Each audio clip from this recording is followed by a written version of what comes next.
بعض اوقات جب یہ تکبر کی بات ہوتی ہے نا تو دلوں میں خیال ہی آتا ہے یہ پیسے والے تکبر کرتے ہیں، ہم تو غریب لوگ ہیں، ہم کہاں تکبر کرتے ہیں۔ یہ بھی بڑی غلط فہمی ہے۔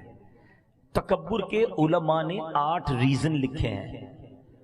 تکبر علم کی وجہ سے بھی آتا ہے، تکبر عبادت کی وجہ سے بھی آتا ہے، مال کی باری تو تیسرے نمبر پہ آتی ہے، تکبر اقتدار کی وجہ سے بھی آتا ہے، تکبر خوبصورتی کی وجہ سے بھی آتا ہے، تکبر طاقت کی وجہ سے بھی آتا ہے۔ اب علم سے کیسے تکبر آتا ہے؟ کسی بندے نے دنیاوی علم حاصل کر لیا یا دینی، علماء بھی بن گئے۔ جی میرے مذہبی بھائی بیٹھے ادب کے ساتھ، کیونکہ علماء نے کتابوں میں لکھا کہ اگر آپ دینی علم بھی سیکھ گئے اور اس کے بعد دوسروں کو حقیر سمجھنے لگے کہ ان کو تو آتا ہی کچھ نہیں، مجھے اتنا کچھ آتا ہے، تو یہ بھی تو تکبر ہے نا۔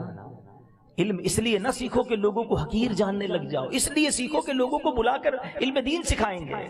علم بھی تکبر لاتا ہے۔ عبادت تکبر کیسے لاتی ہے؟ کوئی بندہ 5 ٹائم کا نمازی بن جائے، قرآن پڑھنے لگ جائے، پھر کہ دیکھو لوگ تو کچھ بھی نہیں کرتے، یہ تو جمعے کی نماز نہیں پڑھتا، میں تہجد بھی پڑھتا ہوں، تو یہی تو تکبر ہے کہ آپ نماز پڑھ کے دوسروں کو حقیر سمجھنے لگے۔ کیا پتہ اس کی کون سی نیکی اللہ کو پسند آ جائے، کسی کو حقیر نہیں سمجھنا ہے۔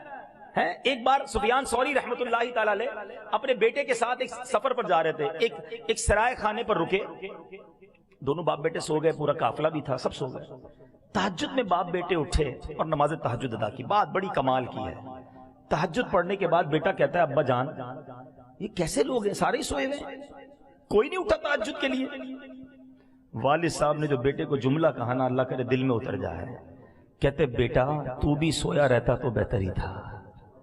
آئی سمجھ میں بات؟ بیٹا تو بھی سویا رہتا تو ٹھیک تھا، تہجد پڑھ لی، اب تجھے سارے حقیر لگنے لگ گئے، اس سے بہتر تو بھی سویا رہتا تو ٹھیک تھا۔ عبادت کرو، روزے رکھو، حج کرو، نمازیں پڑھو، مگر دوسروں کو حقیر نہ سمجھو۔ مجھے کیا معلوم میری ساری عبادتیں کہیں منہ پہ نہ مار دی جائیں۔ ڈرتے رہو اللہ جو کیا قبول کر لے۔ مالک ناقص ہوں، کمزور ہوں، جیسی ٹوٹی پھوٹی ہے تیری شان کے لائق نہیں، یہ ٹوٹے سجدے تو نے ہی قبول کر